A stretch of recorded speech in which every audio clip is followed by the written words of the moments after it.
yaratugendera maze kutugendera asigaye duhumanije. Ndashimira Imana ko urugo rwanjye twese rufite ibibazo. Dusome ijambo ry'Imana. Kugira ngo tugaragare ijambo ry'Imana ko numvise ubutumwa bw'abuganga. Igitabo cyo kuva turasoma ibice bine. Turasoma igitabo cyo kuva, turasoma ibice bine, hanyuma turaza gusoma umurongo wa 24. Wandika yandike igitabo cya mbere cya Samweli ibice 15. Reka dusome mu izina rya Yesu. Kuva ibice bine turasoma umurongo wa 24. Kongeraho 20. Wongere baduhindurire kano kantu karebe hariya kuko bitunganya nyuma. Haravuze ngo bukeye ari mu rugendo Uwiteka amusanga mu ndaro yari arimo ashaka kutwica, maze Zipora Isarabwayi akeba aho umwana yarwaniye amujugunya imbere ya Mose aramubwira ati ni ukuri ubereye umukwe ugusha amaraso. Uwiteka aramureka, maze Zipora aramubwira ati uri umukwe ugusha amaraso kugeba abana itakwitiye niyo. Amen. Turasoma ibice 15. Turasoma umurongo wa mbere ugere ku murongo wa 3. Turaza gutoroka dusoma n'undi murongo umwe hanyuma dusenge Imana. Aravuze ngo hanyuma Samweli abwira Sawuli ati Uwiteka yanjye kukwimenyesha amavuta ngo ube umwami w'Abisirayeli. Nuko rero ube wumvira Uwiteka muzo avuga. Uwiteka nyir'ingabo avuze ngo nibutse Abamaleki, nibutse ibyo Abamaleki bagiriye Abisirayeli ubwo batangiraga mu nzira bava muri Egiputa. None genda urwanye Abamaleki ubarimbure rwose n'ibyo bafite byose. Ntuzabarire ahubwo uzice abagabo n'abagore n'abana b'impinja n'abonka n'inka n'intama n'indogobe. 22 umurongo w'igitabo, umurongo wa 22 aravuze ngo Samweli aramusubiza ati mbese Uwiteka yishimira ibitambo byoswa n'ibindi bitambo kuruta kuko yakwishimira umuntu? Erega kumvira kuruta ibitambo, kandi kwitonda kukaruta ibinezeza by'amasekurume y'intama. Amen. Imagine ijambo ry'Imana. Nifuje ko tugaragara ijambo dusomye zimenya ko nzaza bashije gusenga Imana ariko mu ijambo ryawe ryewe nagira ngo dusengere ku insanganyamatsiko cyangwa se mu ntego ivuga ngo kumvira Imana. Kumvira sirabone kumvira Imana ikeneye uyumvira. Bibutse ko nta Imana ikeneye abakozi, ahubwo Imana ikeneye uwumvira Imana. Kuko kumvira Imana niko gukorera Imana. Twebwe igihe tugeze mu cyadusohoye ngo dushaka kugira ngo dukorere Imana tutumvira Imana, ntabwo bihura. Hanyuma ikintu cyose umuntu yakora atumvira Imana kiramuremerera. Indirimbo yaririmba ziramuvuna, isengesho ntabwo yabishobora, ariko iyo yumviye Imana ikintu cyose akora Imana ntibigerageza. Bibiliya ivuze abantu babiri, ivuze Samweli wari umuhanuzi w'Abisirayeli, hanyuma ivuze n'undi bita Sawuli wari umwami w'Abisirayeli. Bibiliya igaragaza ko iyo Imana yajyaga ijya kuvuga n'abantu bayo, ntabwo yajyaga iza guhagarara imbere y'abantu bayireba kuko baturi kurebana. Imana yatoranyaga umwe muri bo, hanyuma ikamunyuzaho ibyo ashaka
Hallelujah.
icyo gihe umwana asuza kwiga saraye polisi y'umurenge wa sekiteri akaza akabanza kumushakashakira akazi yabanza ugahabana icyo gihe isosiyete kuba none byabaye kubana sigaye kuba wiga siyansi gusoza siyansi kuri munsi y'amara ntabwo uzi ko warize uyagira uzabona akazi ni uguhanga amaso ku bana ibyo dukeneye twebwe Imana kugira ngo Imana izabe mu bicuti nayo ukayumvira kumvira Imana ariko kuri haleluya cyane ibyo ashimye ari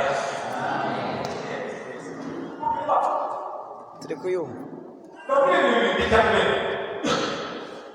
abahungu nabone bagishobotse ntihagarika ubu ahanze amaso y'ibintu icyambere ari gushaka umukobwa ufite amatama matoya kandi iteye n'ivaze ifite mudaze n'igisabo kandi weho ubururu n'igisabo kabiri ari gushaka umukobwa ufite amafaranga nashaka bari mukeze kandi afite none icyagatatu ari gushaka umukobwa uvuka mu kiryango cyiza urangije kugira ngo Imana izaguhe umugabo Imana yagusezeranye ni ukuyumvira ibitari bumvire kugira ngo uze bakabara arangije Imana izimize ngo Sawuli barabanza babintu aza kwiyumvira neza Sawuli ageze ku ngoma igitangaza cyane gikomeye Imana yamusize ku ngoma ariko Imana yamubwira ikimuhamagaye ngeze ahantu haryoshye nta munsi Imana yaguhamagara ikubwira ikiguhamagariye utaragera Imana rero ukabanza ukaza ukicaramo ukumva ukuntu bigenda kabayegereje urugero rwa mbere Imana ihamagarire ndi yaravuze ngo ushyize hejuru ibihuguza abantu Imana iguhisha hasi iguhisha no hagati Imana ivuga ibyo hejuru hasi no hagati bizagenda neza azirwariza uko agenda yegera Imana imubwiriza iramutse imbere atazigera arongora ntiyaba akize iramutse ibuze akazakunda nawe ntiyaba akize reka ntukomeze umusazi mu byumve neza ntabwo Imana yakora ikosa ibwira umukobwa kumenya ikijyana atarakigeraho aramutse azi kumenya ikijyana atarashaka ntiyaba akize Imana irabibona agashaka ndetse rimwe na rimwe mu buryo byayo bigaragamo akamenya agacumi n'itatu nta mwana mama wako igisebo bagakarabona nacyo akamenya umwana ataragera iwabo iyo igisebo kiri umukobwa cyane ntabwo atakahamagara se atakavuga ngo mama bivuze ko amenya agaciro k'ukuntu igisebo kiri hano ahuye nacyo kiraryana wa